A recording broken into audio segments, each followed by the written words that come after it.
Como a gente já mostrou na live em que analisamos o plano de governo do BAP, a gente pôde perceber por lá que existe ali uma intenção de um uso maior da categoria de base, da contratação, uma política diferente de contratações e da profissionalização do clube com a chegada de um diretor esportivo que vá adotar o DNA Flamengo e tomar todas as decisões pensando neste DNA. O que a gente pode dizer é que o José Botto, ele tem destaque em colocar muito dinheiro no bolso do clube onde trabalha. Pelo menos foi assim nos 8 anos dele como head scout do Benfica. Por lá, ele de fato teve contratações marcantes que trouxeram muito retorno, tanto técnico quanto financeiro. A gente vai abordar as principais delas aqui nesse vídeo, falando sobre mercado, sem tatiquês.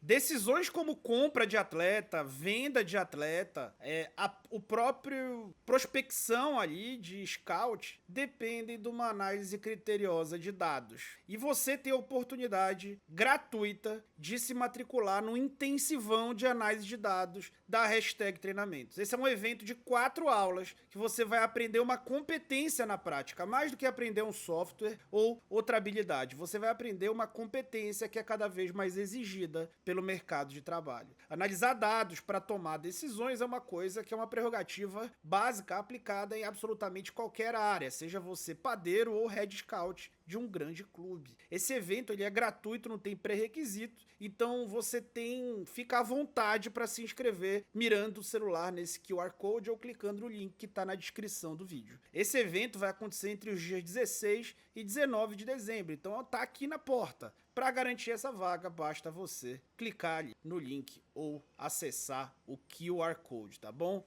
Então vamos ver o que esse Botto aprontou por lá pelo Benfica, né? Eu não tô falando de gravidez de mulheres casadas. Vamos falar de folclore amazônico sem tatiquês. É brincadeira. O Botto tá chegando para fazer o primeiro ano de Flamengo e olha o que ele aprontou no primeiro mercado que ele fez como head scout do Benfica, né? Ele chegou como head scout no início da temporada 10-11, mas o intervalo entre a temporada 11 e 12 foi quando ele tinha um ano no cargo e pôde ali mapear e realizar suas contratações. Logo na primeira janela, ele fez o que ele próprio Botto classifica como a principal contratação da vida, que foi o Alex Witsel. O Alex Witsel foi contratado por 9 milhões de euros e um ano depois, isso depois de ter sido um cara muito importante para o clube, foi vendido por 40 milhões de euros. Então teve retorno esportivo por uma temporada e depois 4 vezes de valorização. Ele contratou naquela janela também o Bruno César do Corinthians, né? Bruno Cheddar, e vendeu quase pelo mesmo valor, mesmo sem dar certo. Contratou Ezequiel Garay do Real Madrid, também vendeu mais ou menos pelo mesmo valor. E olha quem chegou nessa mesma janela, Matic. O Matic ele contratou por 5 milhões ao Chelsea e vendeu para o mesmo Chelsea 2 temporadas e meia depois por 25. O Enzo Pérez ele contratou por 2,4 do Estudiantes e vendeu por 25,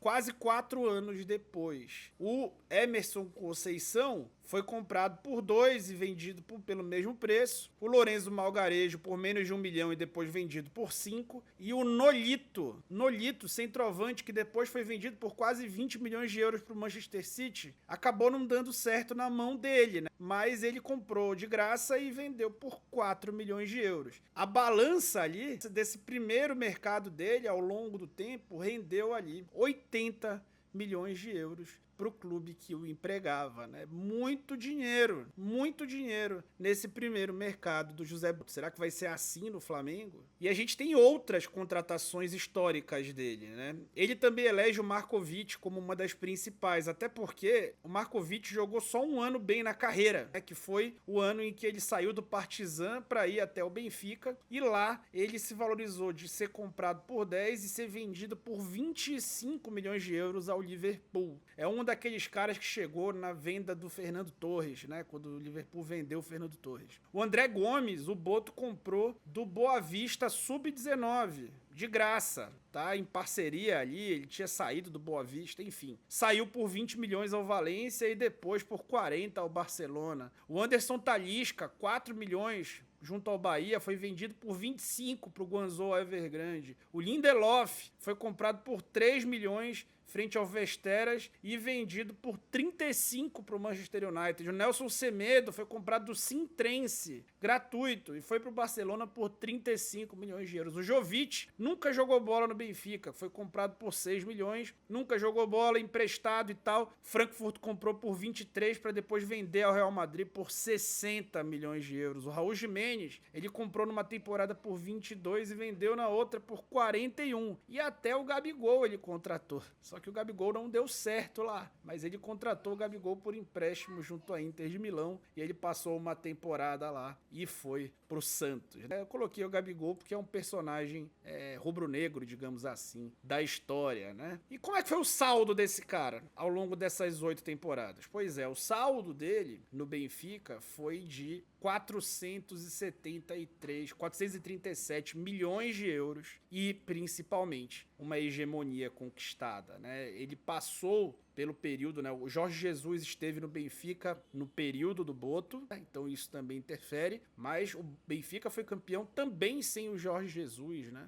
Então, não foi apenas com o Jorge Jesus. Foram 4 campeonatos consecutivos a partir de 2014, né? O Benfica demorou 4 anos para voltar a vencer, depois dessa grande reestruturação que teve muito a ajuda do José Boto e a irrigação dele nos cofres do Benfica, que foram abastecidos aí com 437 milhões de euros, que é muito dinheiro, especialmente na época para um clube português.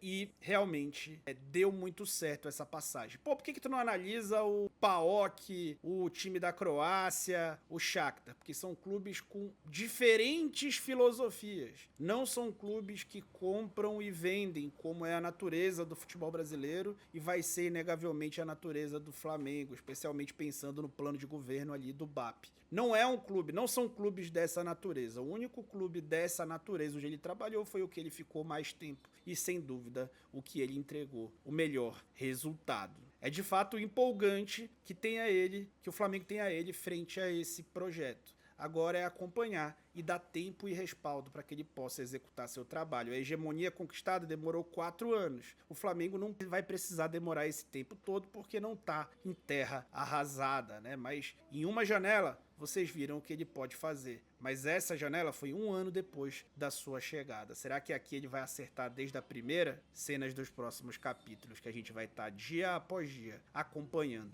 aqui no canal. Não te esquece de se inscrever no curso de análise de dados da hashtag treinamentos, que é gratuito e você de quebra fortalece aqui o nosso trabalho independente, tá bom? Muito obrigado e eu fui.